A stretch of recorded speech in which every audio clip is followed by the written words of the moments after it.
माता की जय। जय युवा जय देवा। यानी पेंशन बहाल करो, बहाल करो, बहाल करो, यानी पेंशन बहाल करो, बहाल करो, बहाल करो। नेता पेंशन लेता है, हमको क्यों नहीं देता है, नेता पेंशन लेता है, हमको क्यों नहीं देता है। जो पेंशन की बात करेगा वही देश पर राज करेगा, जो पेंशन की बात करेगा वही देश पर राज करेगा। नेता पेंशन लेता है, हमको क्यों नहीं देता है, नेता पेंशन लेता है, हमको क्यों नहीं देता है।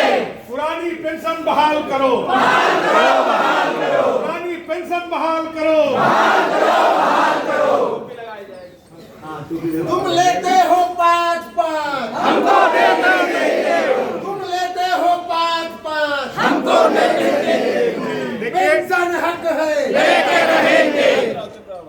ये अवसर हम लोगों को है और ये अवसर बना है। इसके पहले भी यहाँ सांसद थे। मैं पहली बार अपने सांसद महोदय के सामने अपनी बात रख रहा हूँ, क्योंकि अकेले में सांसद जी हमारी बात सुनते ही नहीं है, हमको ही सांसद जी की बात सुनना पड़ता है। ये बात बिल्कुल स्पष्ट है और आप सब लोग जान लीजिए कि जब आप बड़ी संख्या में रहेंगे तभी कोई आपकी बात सुनेगा।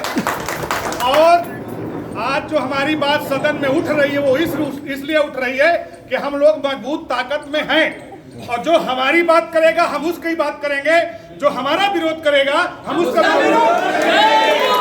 जय देवा, जय देवा।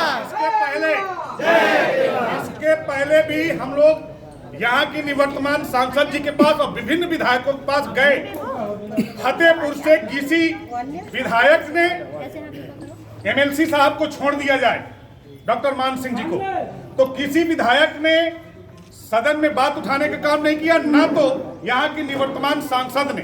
हम लोग उनके पास कई बार गए, उनसे कहा, लेकिन वो यहाँ तक कि अपने कार्यालय में मिली तक नहीं। लास्ट में मिली जब हम लोगों ने घोषणा कर दिया कि इस बार हम आपकी घंटी बजा देंगे और खुला प्रदर्शन था। अध्यक्ष जी, हम लोगों ने उनकी घंटी नहीं घंटा बजाया। जय युवा। ये हमारा संगठन है, ये पार्टी की विंग नहीं है। जो भी हमारी बात करेगा उसके साथ देंगे और जो बात नहीं करेगा उसकी घंटी बजाएंगे। तो इसलिए हम लोग आज आपसे ये बात करने आए कि हमारी बात हमारे प्रतिनिधि के द्वारा हमारे जनपद की तरफ से पहली बार सदन में अगर जाएगी तो हम लोग भी खुश होंगे और लगेगा कि हमारे प्रतिनिधि हमारी बात कर रहे हैं। ये बात तो सहमत होगी नहीं? उसके बाद हमारे साथ जल निगम के अध्यक्ष जी, महामंत्री जी हैं, स्वास्थ्य विभाग के हैं, सफाई कर्मचारी संघ हैं, लेखपाल संघ हैं और शिक्षक माध्यमिक हैं, प्राथमिक के हैं, विशिष्ट बीटीसी के लोग हैं, PWD है। हाँ, तो सर जी, जल निगम के लोगों की समस्या है कि 91-92 से इनकी नियमितीकरण हो चुका है, जीपीएफ कट रहा है, लेकिन इनकी पेंशन बहाल नहीं हो रही। कहाँ अध्यक्ष जी, बात सही है? तो इसलिए ये सब लोग आए हैं। मुख्य बात है कि पेंशन जब 2004 के पहले जो बंद हुई, उसके पहले विशिष्ट बीटीसी उसके आय व्यवस्था में उन लोगों के लिए अभी तक पेंशन बहाली का कोई वो तो कर दिया गया, मंच से मोदी जी, योगी जी बोल दिए, लेकिन अभी कोई कार्रवाई उस पर आगे नहीं बढ़ पाई। जबकि माध्यमिक वाले लोगों के पत्रावलियां तैयार होकर लिस्ट जारी हो गई। बेसिक वालों से ये कहा जा रहा है, सुनने में आया, लिखित कुछ नहीं है, कि इनका विज्ञापन जारी हुआ हो वैकेंसी का तो विज्ञापन ला के दें। अब विज्ञापन जारी नहीं हुआ अध्यक्ष जी, क्योंकि पहले बीटीसी करो और उसी के आधार पर नियुक्ति होती थी। तो अगर सरकार, उत्तर प्रदेश सरकार, ये स्पष्ट उनका कोई लेख नहीं है, इस बार हम लोग घेर नहीं पाते। अगर इस प्रकार का कोई अड़चन है तो अगर सरकार के पास कोई विज्ञापन हो तो सरकारें दे दे, तो विभाग दे पाएगा, कर्मचारी कहाँ से दे पाएगा। तो हम लोग आज इस अटेंडम, इस कार्यक्रम में हम लोग थोड़ी सी संख्या में इकट्ठा हुए हैं। आगे 1 तारीख सभी साथी सुन लें और हमारे मीडिया के कर्मी सुन लें, 1 तारीख को पूरे भारतवर्ष में 1 अप्रैल को पूरे भारतवर्ष में काला दिवस मनाया जाएगा। हाँ, अटेवा और राष्ट्रीय स्तर पर यही संगठन NMOPS के नाम से, national movement forward pension scheme, पूरे भारतवर्ष में काला दिवस मनाया जाएगा और बड़ी संख्या में डीएम कार्यालय जाकर डीएम साहब के माध्यम से प्रधानमंत्री को यह पत्र जो है भेजा जाएगा।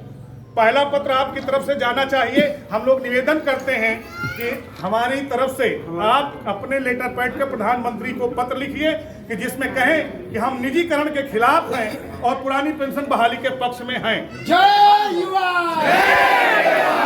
जो पेंशन की बात करेगा, जो पेंशन की बात करेगा, पेंशन हक है, पेंशन हक है।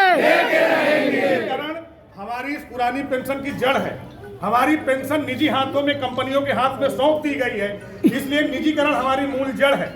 जब कंपनियों में ये सभी कर्मचारी कंपनी के लिए काम करने लगेगा तो ये पूंजीवाद आएगा और फिर कुछ गिने चुने लोगों के हाथ में सत्ता होगी। जैसे आज कुछ नाम लिए जाते हैं और आरक्षण समाप्त हो जाएगा, उसमें किसी प्रकार का निजी कंपनी में कोई आरक्षण नहीं है। ये एक बहुत बड़ी सोची समझी चाल है। इसी के तहत सेना को कैप्चर किया गया है अग्निवीर ला करके। 4 साल की नौकरी कर दी गई और उनकी पेंशन समाप्त कर दी गई कि किसान मजदूर गरीब का बेटा आता है और नौकरी करने जाता है सेना में, उसको 4 साल की नौकरी कर दी गई। न तो पढ़ाई कर पाएगा, न आगे सर्विस होगी और न पेंशन होगा, न किसी प्रकार का उसको कोटा मिलेगा, किसी प्रकार का उसको आरक्षण भी नहीं मिलेगा अग्निवीर को, और न तो उसको शहीद का दर्जा है। और सबसे बड़ी बात हमारी है कि अगर राष्ट्रवाद की बात करने वाले लोग राष्ट्रवाद की बात करते हैं तो सबसे बड़ा राष्ट्रवाद यह है कि अर्धसैनिक बल जो हमारे बीएसएफ के जवान, आईटीबीपी के जवान, सीआईएसएफ के जवान सीमा पर गर्मी में, लू में, जाड़े में मरते हैं, उनको आप जो है पेंशन बहाल करिए। तब हम लोग तो सेकेंडरी में आ जाएंगे, हम कहेंगे हमको बाद में करिए, पहले अर्धसैनिक बलों की पेंशन बहाल करिए। जय देवा। इतनी सी बात कहना है। पहली मुलाकात है, हम चाह रहे थे कि आपके पास और हम ढंग से आते तो ज्यादा बेहतर रहता, लेकिन फिर भी आपने हमको समय दिया, हम आभारी हैं। भारत माता की जय, भारत माता की जय। सर थोड़ा चाहेंगे कि आप कुछ कहना चाहेंगे इस विषय पर? हाँ भाई, बहुत अच्छी बात है।